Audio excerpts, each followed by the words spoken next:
Financial institutions कहें उसमें तगड़ी पिटाई हुई। एक का नाम था सिलिकॉन वैली बैंक, जिसको एसवीबी के नाम से भी जानते हैं, और दूसरा सिल्वर गेट कैपिटल। इन दोनों के शेयर्स में एक में 60% की गिरावट और एक में 42% की गिरावट एक दिन में हुई है।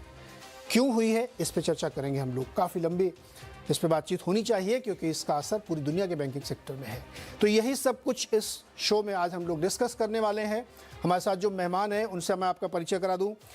विशेष तौर पर हमारे साथ जुड़ रहे हैं अनुराग सिंह जी, मैनेजिंग पार्टनर हैं एनसिट कैपिटल के, अमेरिका से जुड़ रहे हैं, और इस पे समझेंगे कि सारा कांड वहीं से क्यों शुरू होता है। बार बार हर हफ्ते जब भी देखो तब हमारी चर्चा की शुरुआत वहीं से होती है।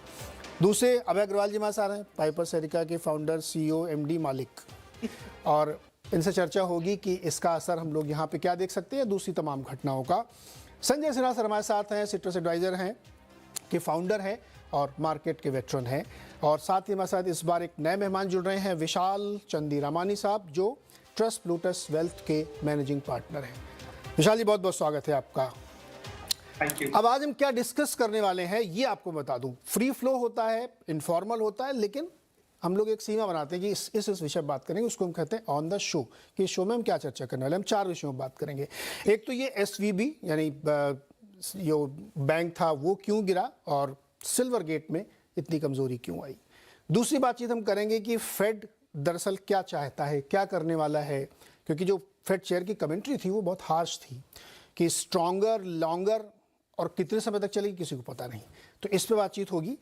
तीसरी बातचीत होगी भारतीय बैंकिंग सिस्टम की। बहुत स्ट्रांग दिख रहा है हमारा बैंकिंग सिस्टम। 2 खास तौर पे चर्चा के विषय हैं। एक तो क्रेडिट कार्ड का जो डेट है वो काफ़ी बढ़ा है, लेकिन लोग बहुत खर्चा करें प्लास्टिक मनी के थ्रू। और दूसरा जो ओवरऑल बैंकिंग सिस्टम की हमारी रिपोर्ट है वो ये सजेस्ट करती है कि हम बहुत ही स्ट्रांग मूवमेंट पे खड़े हैं। हमारा ग्रॉस एनपीए डिकेट्स के लो पे है, 4% से नीचे आने वाला जब हम इस साल की क्लोजिंग करेंगे। तो इस तरीके का मजबूत सेक्टर हमारा जो बैंकिंग है, क्या उस पर किसी तरीके की कोई डर, कोई आशंका, कोई खबर हो सकती है। और चौथा विषय होगा कि एचएनआईज और अल्ट्रा एचएनआईज कहाँ पैसे लगा रहे हैं, उनकी नज़र कहाँ पे है। इन सब पे बातचीत होगी हमारी। बहुत बहुत स्वागत है आपका इस वीकेंड शो में। सबसे पहले अनुराग जी, सर ये क्या कराते रहते हैं आप? अब अभी फेड से छुटकारा नहीं मिला तो सिलिकॉन वैली में कांड हो गया। क्या हुआ दरअसल? क्या मैं दर्शकों को बताया एकदम आसान भाषा में, क्या कर दिया उसने ऐसा? अच्छा नीरज जी, इसको समझने की कोशिश करते हैं। अब देखिए, जब भी कैपिटल फ्रीली अवेलेबल होता है तो कहीं ना कहीं उसके मिसयूजेस भी होते हैं। देखिए, बहुत सिंपल भाषा में समझाते हैं कि हुआ क्या। और देखिए Neeraj ji, I should admit that I am not trying to be wiser. मुझे भी उतना ही नॉलेज है जितना अभी खुल के आई है। आई थिंक बाद में और डिटेल समझ में आएंगे कि हुआ क्या है। बट तकरीबन नीरज, कोई भी बैंक अगर ट्रबल में आता है ना, तो उसके कोर पे एक ही इश्यू होता है, वो होता है डिपॉजिट रन।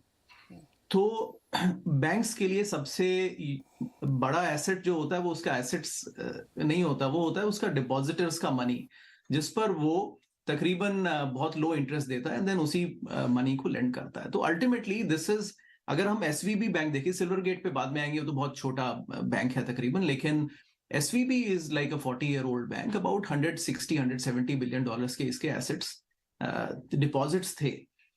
एंड यहां पर कुछ ट्रबल शुरू हुई। तो नीरज, इसका स्टोरी ये है, तकरीबन ये अबाउट 50-60% लेंडिंग इसकी startups, venture capital funded companies और within technology and biotechnology areas में होती है। तो it is very heavily exposed first of all to one sector. 50-60%, I think ये यूजुअली बैंकिंग नॉर्म्स से हटके है।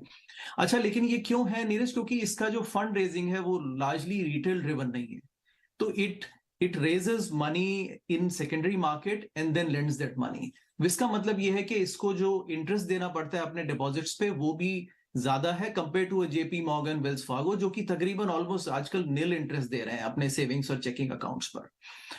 अब बैंक्स ने, इसकी बात करें अगर एसवीबी की, तो ये अपने क्वार्टरली अपडेट में, पिछले अपडेट में भी इन्होंने कहा था कि इस समय हमारा बिगेस्ट प्रॉब्लम है कि वीसी फंडिंग रुक गई है। और वीसी फंडिंग, अगर हम पिचबुक का डेटा देखें, वो 30% ड्रॉप हुआ है इस साल में। अब वीसी फंडिंग अगर रुकती है तो ये कंपनीज जो, और इंडिया में भी तमाम कंपनीज हैं ये जो हमारी अभी 21 में लिस्ट हुई हैं, अगर इनको वीसी से फंडिंग रुक जाती है तो या तो इनको मार्केट से फंडिंग चाहिए, लेकिन इनको रेगुलर बेसिस पे अपने डिपॉजिट्स में डिप करना पड़ता है।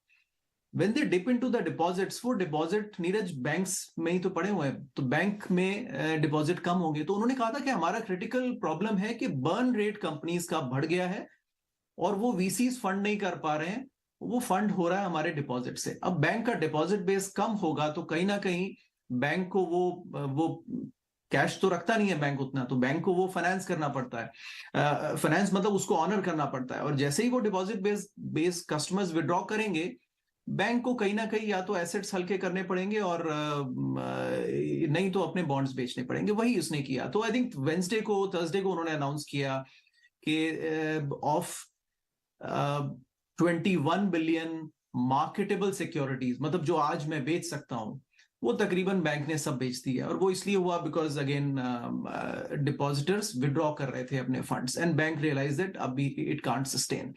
तो उसने वो बेचा और उसमें करीब उसको $2 बिलियन का लॉस हुआ, क्योंकि अगर आप पहले मैच्योरिटी से पहले बेचेंगे तो ऑफकोर्स मार्केट रेट पे आपको लॉस हो सकता है।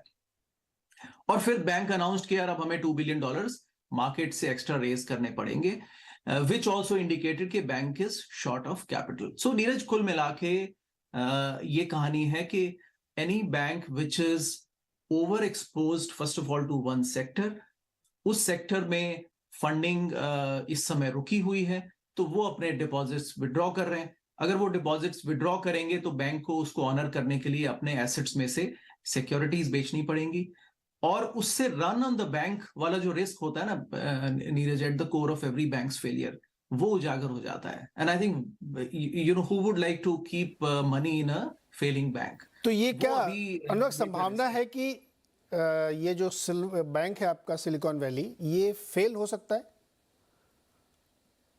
Neeraj, run on the bank में तो बड़े से बड़ा बैंक फेल नहीं, क्योंकि उन्होंने मदद मांगी है कि जिनकी मैंने 40 साल सेवा की है, अब वो मेरी मदद करें। ये बड़ा विचित्र सा स्टेटमेंट है।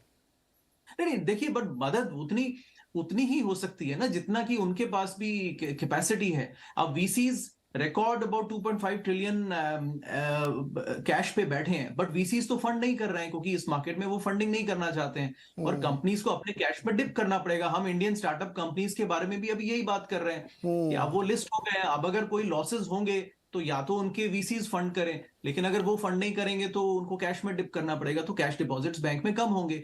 और this is not a too big to fail bank, right? US में 4 बैंक्स हैं नीरज जो टू बिग टू फेल है, जहां पर अगर फेलियर होता है तो फेडरल गवर्नमेंट ने कहा, फेड ने कहा है कि they will come in and support because they are systemically very important for the economy. ये तो उनमें से नहीं है, तकरीबन रिलेटिवली छोटा बैंक है, तो फेल हो सकता है नीरज, बिल्कुल हो सकता है।